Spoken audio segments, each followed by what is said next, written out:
Assalamualaikum warahmatullahi wabarakatuh. Di sini kami dari kelompok 10 akan menjawab beberapa pertanyaan pada presentasi yang lalu.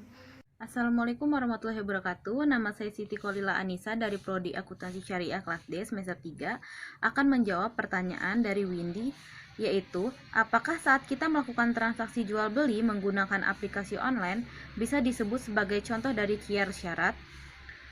Jual beli online bukan contoh dari khiyar syarat, karena khiyar syarat tidak disepakati pada setiap transaksi antara penjual dan pembeli. Karena pada situs jual beli online sudah ada peraturan baku yang isinya pesanan Anda akan otomatis selesai dan dana penjual akan dimasukkan 3 hari setelah barang diterima. Sekian, wassalamualaikum warahmatullahi wabarakatuh. Assalamualaikum warahmatullahi wabarakatuh. Perkenalkan, nama saya Mutiara Fatimah Zahro dari Prodi Akuntansi Syariah kelas D. Di sini saya akan menjawab pertanyaan dari Rido Pratama untuk kelompok 10. Pertanyaannya, bagaimana hukumnya bagi pelanggan yang berpura-pura pergi dalam suatu akad jual beli dengan maksud supaya si pedagang menurunkan harga barang dagangannya? Jawabannya, dalam contoh khiyar majelis, ketika masih di pasar, orang-orang sering membeli barang dagangannya, semisal beli baju.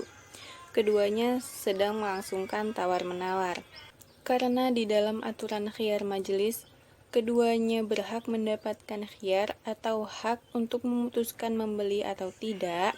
Biasanya kaum ibu-ibu yang jago.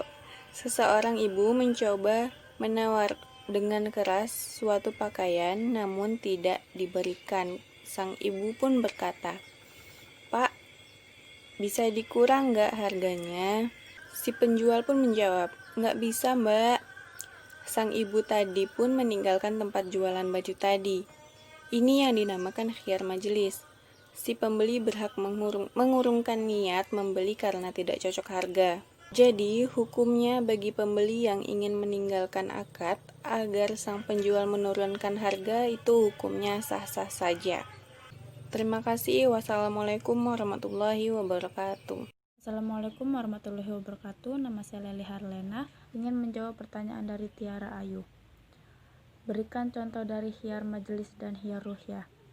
Yang khiyar majelis merupakan khiyar yang terjadi masih di tempat terjadinya akad. Contoh, ketika masih di pasar, orang-orang sering membeli barang dagangan semisal baju. Keduanya sedang melangsungkan tawar-menawar.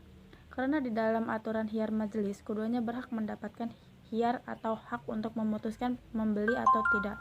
Biasanya kaum ibu-ibu yang jago, seorang ibu mencoba menawar dengan keras suatu pakaian, namun tidak diberikan. Sang ibu pun berkata, "Pak, gak bisa kurang harganya." Si penjual menjawab, "Tidak bisa, Mbak." Sang ibu pun meninggalkan tempat jualan baju tadi. Ini yang dinamakan khiyar majelis. Si pembeli berhak mengurungkan niat membeli karena tidak cocok harga. Dan yang kedua yaitu khiyar ruhyah. Misal, dalam sebuah jual beli, pembeli melihat sebuah mobil. Setelah melihat dan mencoba, maka membeli setuju untuk membeli mobil jenis itu dengan warna yang berbeda.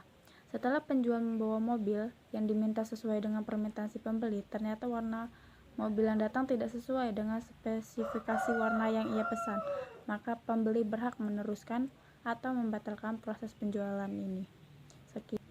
Sekian jawaban saya. Wassalamualaikum warahmatullahi wabarakatuh. Sebelumnya, izin memperkenalkan diri, saya Sylvia Marieta Oktarina. Baiklah, pertanyaan yang pertama yaitu dari Windy Safira. Saat melakukan transaksi jual beli melalui aplikasi online, apakah bisa disebut sebagai contoh dari khiyar syarat? Jual beli online bukanlah merupakan contoh dari khiyar syarat, merupakan contoh dari khiyar majelis dan aib. Mengapa? Karena pada saat customer memberikan testimonial kepada owner online shop berupa kepuasan, kekecewaan, atau komplain atas barang yang diterima, itu dapat dikatakan khiyar majelis karena secara tidak langsung penjual dan pembeli masih terikat dalam transaksi. Kemudian, testi tersebut akan direspon oleh si owner. Apabila terjadi kerusakan atau sebagainya, owner akan memberikan penawaran untuk meretur barang tersebut. Hal ini dapat dikatakan menjadi contoh dari khiyar aib. Baik, pertanyaan yang selanjutnya itu dari Rido Pratama. Bagaimanakah hukumnya bagi seorang pelanggan yang berpura-pura pergi dalam suatu akad jual beli dengan maksud agar si penjual dapat menurunkan harga barang tersebut? Menurut saya, hukumnya sah-sah saja, karena di dalam khiyar majelis sudah disebutkan bahwa keduanya, yaitu si penjual dan si pembeli, berhak mendapatkan khiyar untuk memutuskan membeli atau membatalkan barang tersebut. Sebelum ibu-ibu itu pergi, pastilah sudah terjadi tawar-menawar di antara keduanya. Apabila pada saat ibu itu pergi, namun penjual memanggilnya kembali, berarti penjual menyetujui hasil tawar-menawar tadi, dan ibu itu berhak untuk melanjutkan pembelian tersebut. Namun, apabila penjual tidak memanggilnya, maka ibu itu berhak pergi dan tidak melanjutkan transaksi jual beli tersebut. Selanjutnya, pertanyaan dari Tiara Ayu Larasati. Berikanlah contoh khiyar majelis dan khiyar ru'yah. Baik, untuk contoh khiyar majelis itu sudah terdapat pada pertanyaan dari Windy Safira dan Rido Pratama tadi. Namun, contoh lain seperti misalnya saya membeli sebuah sepeda motor. Namun, si penjual itu berkata kepada saya, "Kamu dapat mencobanya dalam 2 hari. Apabila dalam 2 hari tersebut kamu merasa puas, kamu dapat melanjutkan transaksi ini. Namun, apabila kamu tidak merasa puas, maka kamu dapat mengembalikannya kepada saya," kata si penjual.